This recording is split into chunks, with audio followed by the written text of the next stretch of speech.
Olá pessoal, eu sou o Marco Couto, professor de Direito Processual Penal, e no vídeo de hoje nós vamos tratar de algumas características da Suprema Corte norte-americana. O primeiro ponto é saber que a origem da Suprema Corte, que a criação da Suprema Corte norte-americana decorre da própria Constituição norte-americana de 1787.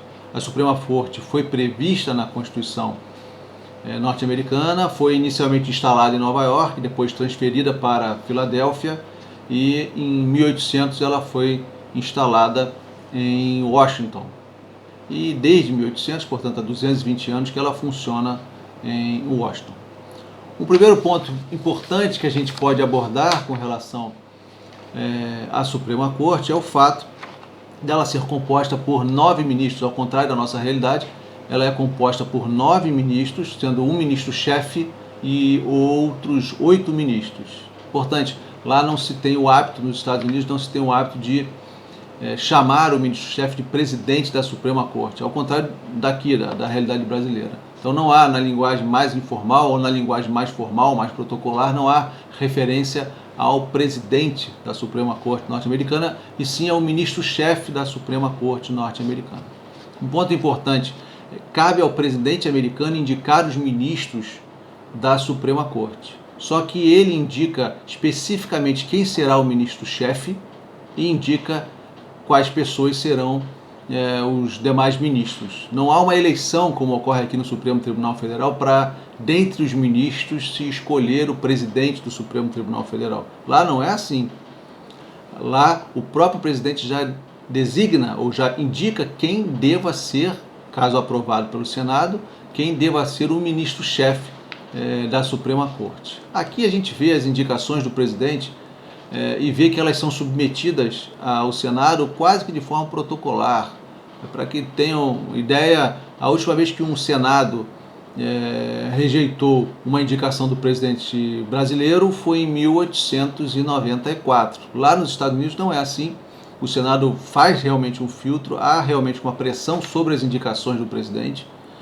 Já houve 12 rejeições de indicações para a Suprema Corte. Além disso, há 2 mecanismos que fazem com que o indicado não assuma o posto de ministro, seja porque o próprio presidente indica e depois percebe que não vai ter êxito no Senado e revoga essa indicação, ou porque a pressão é popular, ou porque a pressão é do meio acadêmico, enfim, ele indica e revoga a indicação, ou o próprio indicado, às vezes, já vislumbrando um cenário negativo no Senado, ele renuncia à indicação que foi feita pelo presidente. Lá, de fato, há um filtro quanto às pessoas que serão ministras da Suprema Corte, muito distante da nossa realidade. Há 126 anos que todas as pessoas indicadas pelo presidente brasileiro chegam ao Supremo Tribunal Federal, ao contrário, repito, da realidade norte-americana. Importante, lá a Suprema Corte norte-americana não se divide em turmas, não há, como há no Supremo aqui, uma primeira turma, segunda turma e o pleno. Lá só há um órgão colegiado e todos os processos são levados para este órgão colegiado. A Suprema Corte também não tem competência originária criminal.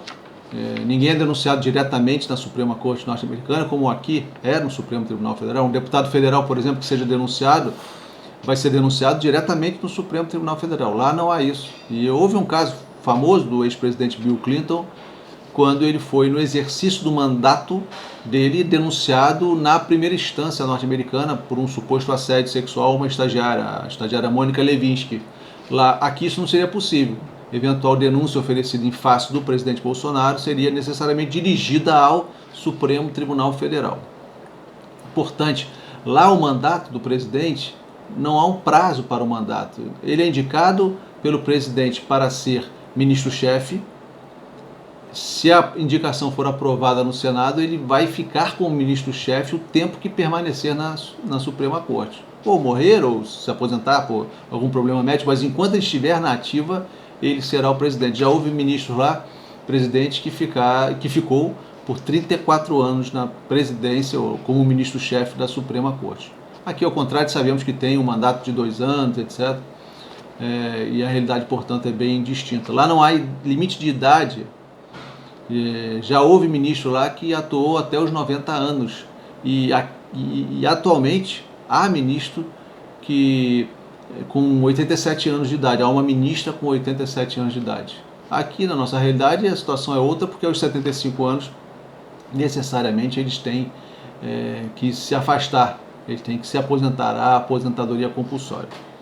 Um ponto importante diz respeito ao processo de impeachment do presidente do país, digamos assim. Lá, se o Trump, por exemplo, for submetido ao processo de impeachment no Senado Federal, quem vai presidir a sessão do Senado, que vai decidir pelo impeachment, é o presidente da Suprema Corte.